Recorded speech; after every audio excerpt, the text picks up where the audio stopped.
My name is Paige Smith, and I'm doing an Education Giant Report on a philosopher called John Dewey.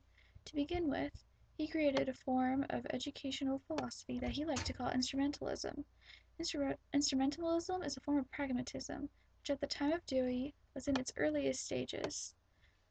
He is often called the father of the progressive education movement that occurred throughout his educational career. Just a quick, well, it's not really quick, but it's pretty brief, I guess. A little biography on John Dewey. He was born and raised in the state of Vermont. He was born to his father Archibald and his mother Lucina Dewey on October 20th, 1859. As a boy, he earned his education in the public education system with his four brothers.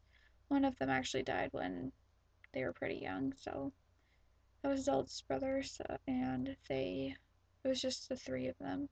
So he went through the system with three brothers. In the earliest years of his life, he was exposed to the horrors of the Civil War that his father was called to fight in. Like, he would go and he would deliver little packages to his father, and he would spend time with him, and he would look at all the war stuff that was going on. It was terrifying, I'm sure, for a young boy.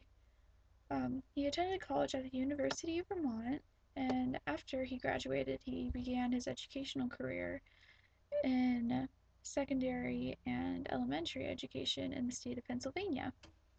He came to conclude a few years into his educational career that he didn't really want to teach elementary and secondary educational students. He really wanted to go into philosophy. And so he he decided to back to school, and he went to Johns Hopkins University and received his doctorate in philosophy. After he obtained his doctorate, he was soon hired at the University of Chicago in Illinois. And there, after becoming a professor, he actually established a branch of the University of Chicago called the New School of Social Research with his wife, Alice Dewey.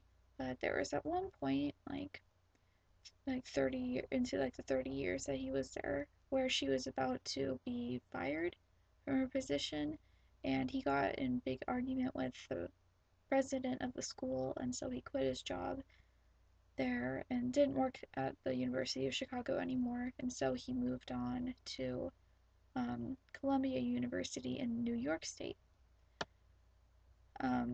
And then he further developed his theories by writing books. He wrote tons of books. One in particular called Democracy and Education, which really elaborated a lot on instrumentalism, and that's basically how he got a lot of his ideals out, was through his writings and people just reading them. And after he was done at the at Columbia University, he actually traveled around the world a little bit, teaching about his ideologies and stuff like that, specific countries. Like, he went to the Soviet Union, and he went to Germany, and he went to a few others. A few interesting things about him is, like, he actually predicted the reign of Hitler while he was there. He was saying that Hitler was like the greatest threat, like, that he could see in Germany, and that it would be best to get him out of power before things got really bad, and no one followed his advice. And so that's why, not that we can really credit John Dewey with, like, the way to prevent to have prevented World War II, but oh well. I thought it was pretty interesting that he was able to predict that. But yeah, so he did that, and then after he was done traveling, he retired, and by the age of 92, he actually got pneumonia, and in his obituary, his wife talks about how he was sick for like 26 hours before he finally passed away, and he died on January 1st, 1959, at the age of 92. No, it was actually 1952 at the age of 92. Sorry about that. His major contribution is obviously his philosophy, which was Instrumentalism. Instrumentalism is a form of pragmatism. Pragmatism is a philosophy based on if you can't um, prove something with a scientific method, it doesn't exist or it doesn't work. So, instrumentalism was a little lighter version of it, and it was specifically for education. Dewey believed that students should receive hands-on like um, hands-on experience in the classroom with things that they learned, so then they could have real experience that they could apply in their lives instead of learning stuff in school that ultimately wouldn't do much for them. And so that was what he did like about that.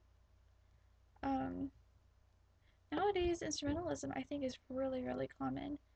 Um, in the way that teachers teach, a lot of activities and hands-on things are experienced in the classrooms, like scientific and math labs. Like we get to actually use um, like microscopes and all these other things in the science classrooms, and in math we actually get to work with calculators and examine real life situations that would use math. And we also get to go on field trips and study abroad programs and internships that um, allow us to gain um, real life experience that we can use after our education is over, as well as classes such like basic stuff that teach you skills like band and dance and art and um, journalism and all these other things that teach us skills that we can actually use in our lives, which is super important, I believe. And I believe that, I believe that it's all credit to Dewey and other philosophers that enforced instrumentalism through the progressive education movement. And I'm really grateful that he was open in his ideology and that all of these things we are able to have and that we're able to learn better and learn things that we can actually apply to our lives and make us much more useful as citizens and members of society. And it just creates better people. And um, I really hope that you learned a lot from this presentation and that all will go well for you. And thank you so much for paying attention. Um, Thank you. Have a nice day.